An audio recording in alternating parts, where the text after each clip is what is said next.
एक बार जब एक प्लेन उड़ान भर लेता है तो उसकी पूरी जिम्मेदारी पायलट की सीट पर बैठे शख्स की हो जाती है।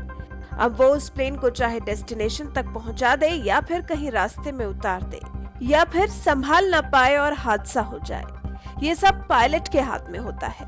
अगर पायलट निपुण और अनुभवी है तो हादसा होने की संभावनाएं काफी कम हो जाती हैं।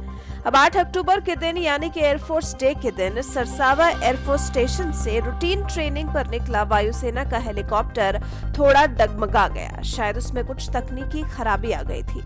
ऐसे में हेलीकॉप्टर को खेतों में उतारना पड़ा। जी हाँ, पायलट की सूझबूझ से बड़ा हादसा होने से बचा लिया गया। पायलट ने हेलीकॉप्टर को गांव कल्लरपुर गुर्जर के एक खेत में उतार लिया, जिसके बाद तो मानो हेलीकॉप्टर को देखने के लिए खेतों में ग्रामीणों का हुजूम ही लग गया।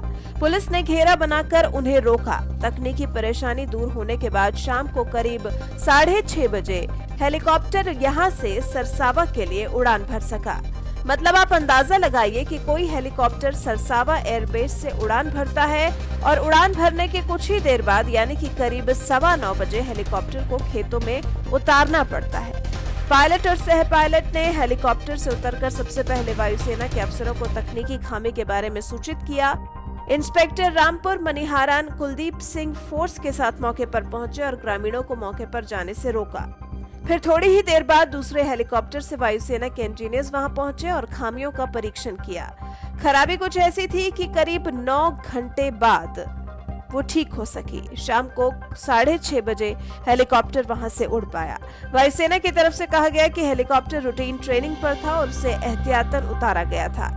इस हेलीकॉप्टर का प्रयोग ट्रांसपोर्ट के अलावा मेडिकल सहायता आदि भी मुहैया कराने में किया जाता रहा है। कुल मिलाकर एक बड़ा हादसा होने से बच गया। खामी इतनी बड़ी थी कि 9 घंटे के बाद ठीक हो सकी। कहीं पायलट उस वक्त हेलीकॉप्टर की लैंडिंग ना करा पाते तो शायद नजारा कुछ और होता।